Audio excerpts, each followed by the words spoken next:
Welcome to Inside the Firm, a podcast dedicated to small business owners and hosted by entrepreneurs, Alex Gore and Lance Cayko.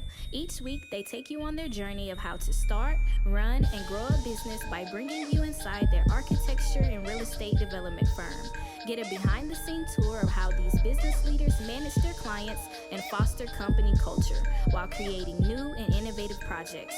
And now your hosts, Alex Gore and Lance Cayko. Welcome to another episode of Inside the Firm. We have a great show for you today. Should we be building cookie cutter homes again? With us today, the hostess with the mostest, Lance Emo Cayko. Yeah. I'm your other host, Al Gore. Before we get into it, you should get on the Revit rocket ship.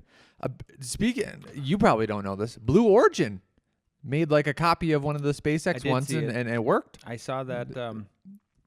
I saw Elon congratulate. Yeah. So they're making one. I saw him congratulate Mr. Jeff Bezos, Uncle Jeff, as I call him. So everyone's going to space on rocket ships, but you're not in Revit? That doesn't make any sense whatsoever. Go to Revit rocket ship, check it out, get you and your firm trained up in the same system so that you can move faster and farther. RevitRocketship.com. Also, head on over to artcat.com because it is your one-stop shop for specifications, CAD details, BIM content, and so much more, whether you're an architect, engineer, or contractor. ArtCat has the tools you need to streamline your projects and stay ahead of the curve. Best of all, it's completely free to use. Start your next product search at artcat.com. That's ARCAT.com. Al, back to you. And then Lance, back to you. Oh, yeah. Our good friend, Mark LePage, over at the Entree Architect community, sent us the... Jeez, I'm about to sneeze, but I can't. There he goes. Better. Got it. Lance Sneezy, Cayko. Yep. Sent us the Entree Architect Community Business Pulse Small Firm Economic Survey. Entree Architect Small Firm Business Pulse. Please go take the... It's still open. Am I reading this right? Yes. Oh, yeah, Yes. It's still open. So basically, it's a survey that's designed to help us, small firm architects, staff of 12 and under, the nimble, the best, the greatest, the people who crush. Hey, staffs of 12 and under, you're killing it. Keep doing that. It should take about 5 minutes to complete. Please go fill it out because it is the equivalent, in my opinion, of the big boy survey from the AIA. And we just are so thankful that Mark was doing it. I reached out to him, I texted him, asked him if he had the data on last quarter, and he said, no, we're still gathering it, so please fill it out. Can you just Google this? Like, is that possible? Like, what if somebody just wants to Google it? I know. One, you can email us, AKG or LMC at f9productions.com. The other thing is, I bet you if you go on his Facebook, he should have it posted on his Facebook. I think that would be great. Download it. I'm sure you can go to entrearchitect.com and then maybe email their... Let me do that. I should have been more prepared. I'm so sorry, Mark. But you can always email us, right? You could email me and Al. I'll put it in the show notes. I will put it in the show notes, okay? So if you go into the episode description... There you go. There you go. That's perfect. You will see it, and then we are going here. I just want to see if it's in here. Do you see it's in here anywhere? No, but... The survey doesn't matter. It'll be it's in the show notes. Go check it out. You can. You know what? You email. You go to contact. I'm going to contact Entree Architect. I bet you can just fill it out here. Get it from Mark too. If you went to entrearchitect.com/contact, you could do it that way. You could join the network. Go support Entree Architect. Fill out the small business firm pulse, please. I just want to give that plug. That is not a paid plug either. That is just a please go help everybody else. Okay. Help yourself. All right. I have two topics.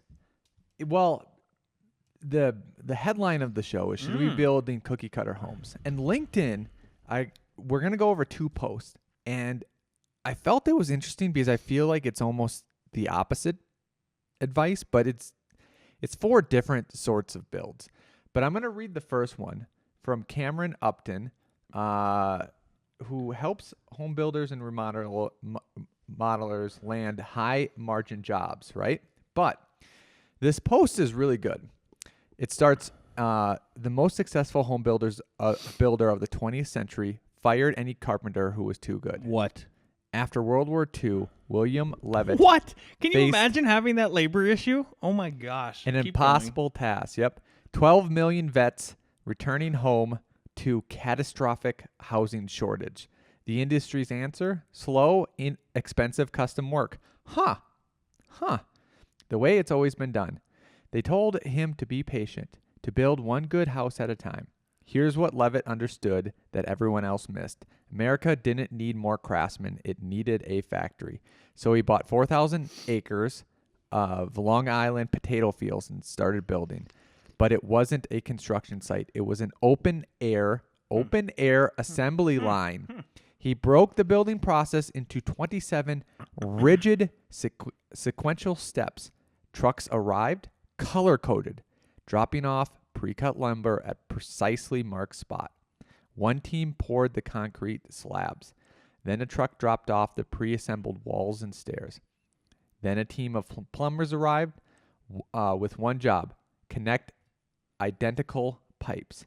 Then painters, one color of paint, and their task was spray the interior in under an hour. Workers weren't craftsmen, they were specialists in a single repetitive task. If a carpenter tried to get fancy with custom work, he was fired on the that's spot. why he's fired. Okay, can I just rephrase this then? Yeah. Good hook, but like You gotta hook the it. most successful home builder of the 20th century fired the the carpenter that was trying to get fancy. Yeah. Yeah. Keep going. I could put some really cool trim here and we could... You're fired. Get out of here. Yeah. It's not that he was too good. It's she's trying to get fancy. The system was everything. The first real proof. His crews were finishing a new house every 16 minutes. Shut Levittown. Is this right? real? Yeah. So, I mean, everyone's heard of Levittown, I feel like, in college. It's just In been... college, yeah. Yep. Sold Very interesting. 17,444 homes in a single community.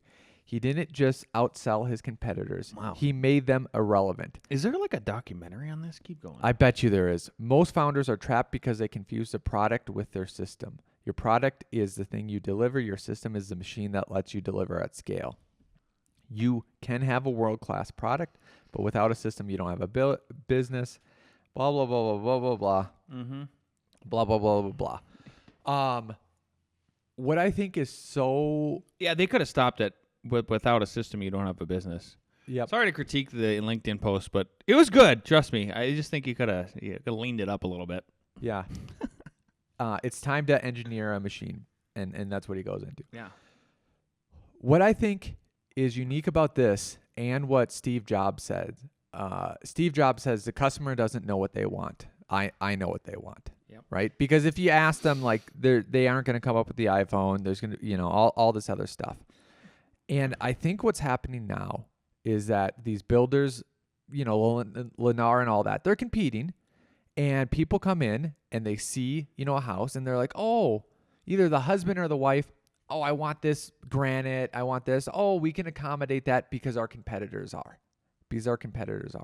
I think it's time to go back to this, where I lived in one of those cookie cutter houses, like those brick. It was a brick house. It was good. And 3 bedrooms, 1 bath, right? Yep. No options. Man, I just feel like you could...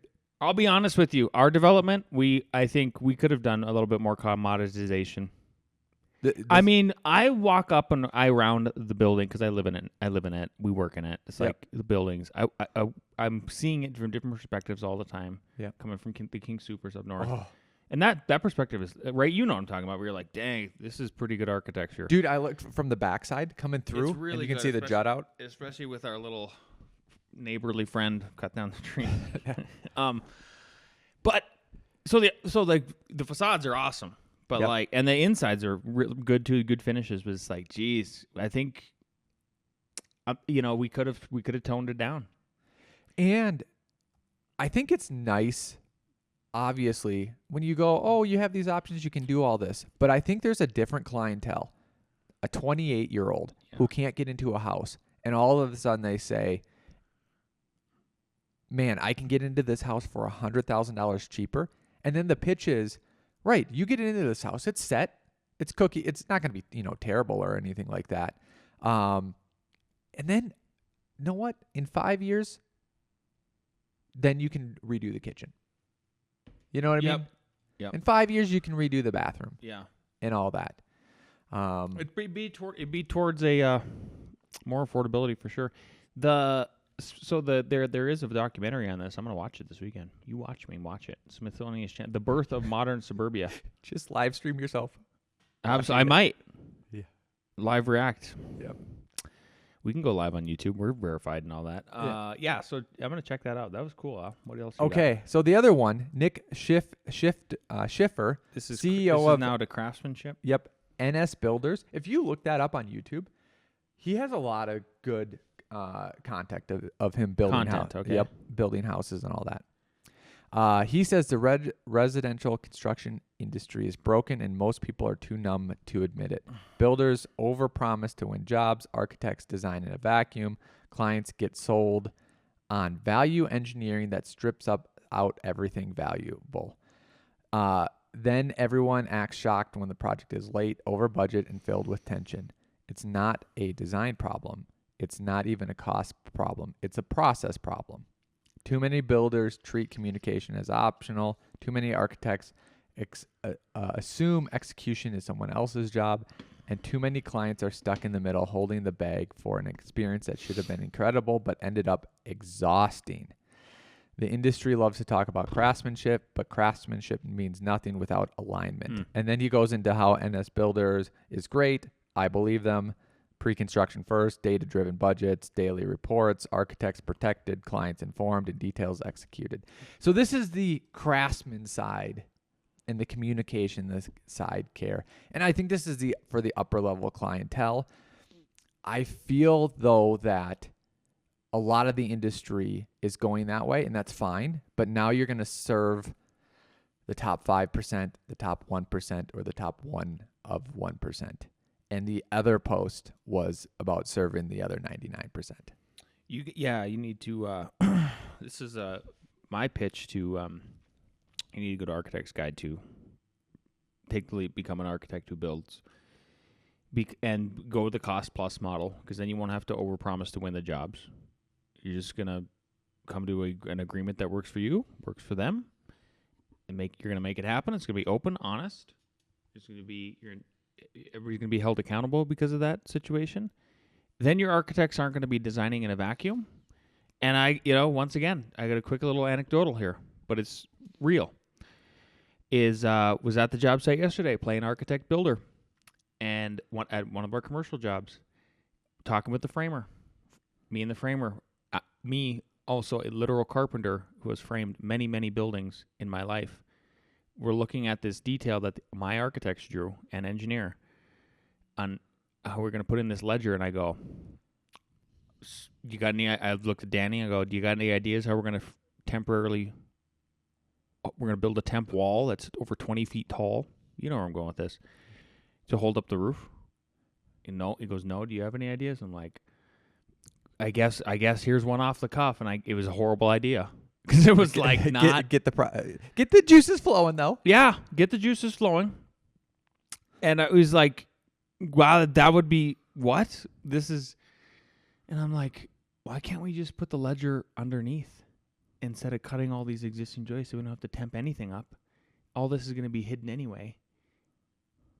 I'm going to bring that. So there's another lesson I'm going to bring back to the field, right? Or bring back to the office from the field. Yeah. That'll be on my next lean. I can't wait. I can't, honestly. Because it's like, guys, and I'm not frustrated, but it's at the same time, it's like, hey, like, I'm trying to get our staff, so is Al. We're trying to get our staff to really buy into the fact that they get the opportunity that most architects don't, that they're not designing in a vacuum. And how much more valuable it makes us. And and maybe it's a bonus thing. Maybe at the end of the year we finally like, oh, look, see, here we are. Look at all, like, you got an F14 bonus. We've been talking about this, right? Yeah. And it might have been frustrating on the spot, but the only way you get I just felt dumb because I was like, oh, come on, guys. Yeah. But the only way you get experience is through experience. Mm-hmm. So, like, you have to find these unique solutions and all that stuff. And then what he was talking about, and this is honestly, you can go to buildabetterco.com. It's our whole system about how we really shorten the feedback loop and bring all this knowledge inside. And you can do it in multiple different ways. But every day, a different person basically reviews a project, goes over a problem, and does a process improvement. And there's a little bit more to it than that, but that's an overview. Okay, but speaking on this vein, Yeah. a lot of people are trying to solve this. Affordable housing and actual building and actually making homes. And I have another article, and this is how the city of Charlotte, North Carolina, eh? Yep, is just, and the headline, it's from Michael Natelli. Right in Mark's backyard there. Yep. He knows this guy. Urbanist writer, probably best friends, have Yep. coffee, all that. Charlotte just turned every homeowner in the city into a potential infill developer. I saw this one. Good. Yeah. Yeah. Good. Keep going. Yeah. This was a pretty virally one. I'll read it, and then I want to get your take on it. The city is offering up to $80,000 in forgivable loans to build accessory dwelling units. Interest-free financing forgiven at $10K per year over 8 years if you rent it affordably. I love this. Yep. Home prices in Charlotte have surged 72% since 2017. Wow. Only 8% of rentals are considered affordable. This is a really good idea. Instead of waiting for big developers to solve it, Charlotte is deputizing homeowners to add density one backyard at a time. The deal? Build a granny flat, max 1,000 square feet. If detached, rent it to someone making under 80%. If I was to ever run for city council, this is what I would do. Stuff like this. Keep the rent below market rate. The loan disappears over time. If homeowners rent to housing voucher holders, they forgive it faster at $15K per year. That's the gist of it. We could read the rest, but the first thing is there's a couple ways to get something done: large mass scale or decentralized. Right? You can think about it as a great CPU or a great GPU. GPU does a bunch of things at the same time. This is absolutely great. My take is cities, especially large cities, spend so much money on homelessness, all that other stuff, and astronomical a lot. This is crazy. And they're probably getting that $80K from developers who build, and they have to do their affordable. Oh, it's maybe just part of the affordable housing slush fund. Yep. I don't know what else to call it, like that they already have it, which most cities do at this point.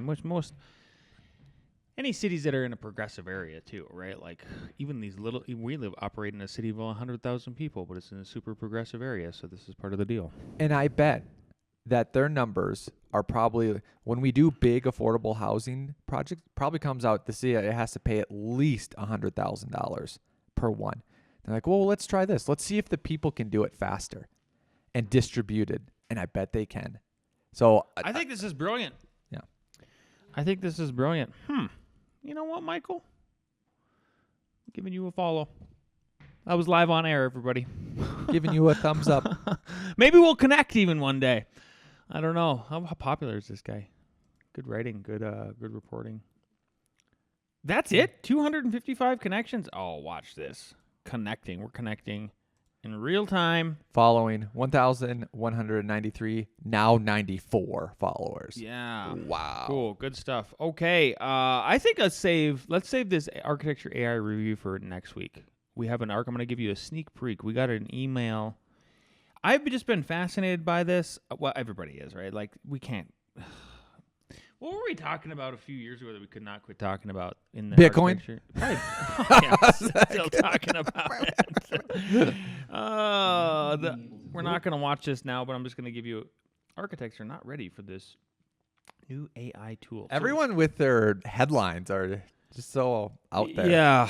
So anyway, I saw HOK. Let me look up something here. Now I'm digressing a little bit, but that's okay. We're about ready to wrap this one up. HOK AI. Somebody was saying something today about HOK. Watch me not be able to find it. This is so dumb. I'm so dumb. Yep, can't do it. I don't know. Some of the bigger boys like SOM and girls SOM HOK, those big ones, are starting to implement AI in different ways, and I think they'll probably they have bigger spreads to be able to make it happen, or probably filter down to us little guys and gals. I'm sure there's little versions gonna well up, but while I'm on, hey, here's something. Have you guys noticed? If you've noticed, please comment. Let us know. Have you noticed like the amount of emails you're getting now that are AI generated, like marketing wise? For me, it is astounding. I think it's because my emails are so public, and so is phone numbers and all that. But like, it's too much. And me and Al Contrarian Gore and Lance Positive Reactionary Cayko, because that's what we are. We just we are opposites. We are opposite of what trendy people do typically. I think we try to be anyway. And so, the human touch again. It's like, how many people are noticing what I'm noticing with the solicitation of business? And I want to go back to a human touch. I have been trying to network my butt off. You have too. Just like physically, and getting in touch with people and just like personal notes, personal texts, personal emails, calls. Get in front of realtors, get in front of builders. The other thing too, I think people want that. I was talking to some manufacturers. Everyone will probably know why in a couple months. Lance already knows. And probably within like 4 texts back and forth, I was like, oh, hey, AI, can I talk to a real person? Does it respond? It goes, yeah, yes, let me connect you. Wow. It's like, I got caught. It's like it's like the new version of when you call like a help center and you go and you just instantly you don't do their nonsense. You just go, operator. Yes. You know what I mean? Over and over again. So yep. Anyway, okay, we'll see you guys next week.